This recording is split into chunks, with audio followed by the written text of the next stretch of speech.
ધારાસભ્ય ગોપાલ ઇટાલિયા ફરી વખત પોલીસ પર વરસ્યા છે। તેમના પાર્ટીના કાર્યકરોને જે પ્રકારે હેરાન કરવામાં આવી રહ્યા છે તે મામલે પણ તેમણે પ્રતિક્રિયા આપી છે। સાથે વિધાનસભાના ગૃહમાં તેમણે તેમના વિસ્તારની જે ગ્રામ પંચાયત અને તાલુકા પંચાયતનો શું પ્રશ્ન હતો અને શું જવાબ છે તે મામલે પણ વાત કરી છે।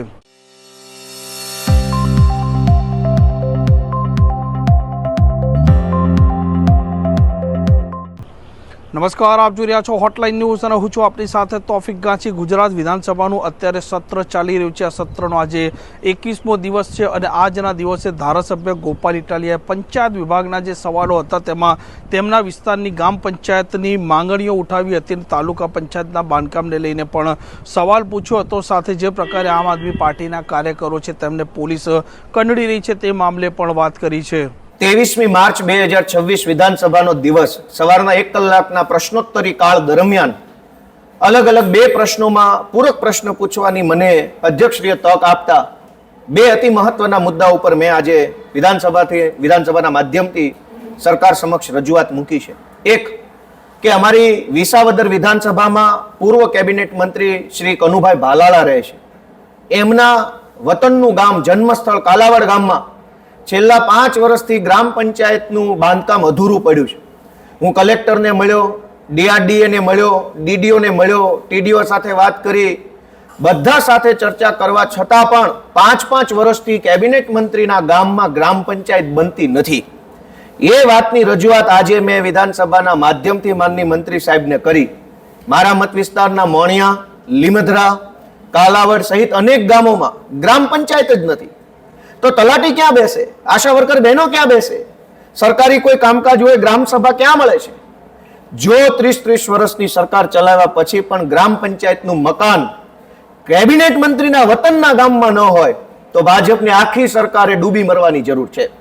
એ સિવાય વિસાવદર તાલુકામાં તાલુકા પંચાયતનું મકાન જ નથી। જે મકાન છે એ વર્ષો જૂનું જર્જરિત મકાન છે। ન કરે નારાયણ અને કંઈક બિલ્ડિંગને થાય અને કોઈને નુકસાન ઈજા થાય એ પહેલા વિસાવદર તાલુકાનું તાલુકા પંચાયતનું જલ્દી નવું મકાન બને એવી પણ આજે મેં સરકારને વિનંતી કરી છે। આ સિવાય આજે 23મી માર્ચના રોજ પ્રશ્નોત્તરી કાળ દરમિયાન એક પ્રશ્ન ઉપસ્થિત થયો તો સાતલપુરની અંદર તાલુકા પંચાયતની કચેરી બનાવવાનો। થોડાક સમય પહેલા જ્યારે હું સાતલપુર તાલુકામાં આમ આદમી પાર્ટીની સભા લેવા ગયો હતો ત્યારે મને ત્યાંના અનેક આગેવાનો, ખેડૂતો, વડીલો મળ્યા હતા। એમણે પોતે મને એવું કહ્યું હતું કે સાતલપુર કહેવાનો તાલુકો છે, એની તમામ ઓફિસો વારાહીમાં છે। વારાહી જવું હોય તો વચ્ચે એક મોટું ટોલ નાકું આવે છે અને લગભગ 1 કલાકનો સમય લાગી જાય છે સાતલપુરથી વારાહી જવામાં। કે તાલુકાનું નામ સાતલપુર પણ એનો ટીડીઓ વારાહીમાં બેસે, એના મામલતદાર વારાહીમાં, એના પ્રાંત અધિકારી વારાહીમાં, એની વીજળીની ઓફિસ વારાહીમાં। સાતલપુરના લોકોની લાંબા સમયથી માંગણી છે કે સાતલપુરને અલગ તાલુકો બનાવવામાં આવે તો લોકોનો સમય બચે, લોકોના પૈસા બચે અને કામ ઝડપથી થાય।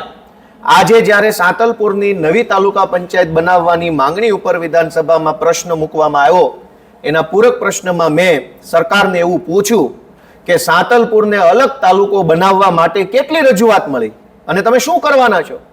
સરકાર વતી માનની મંત્રીશ્રીએ જવાબ આપ્યો કે જ્યાં જરૂર જણાય ત્યાં અમે નવો તાલુકો બનાવ્યો છે।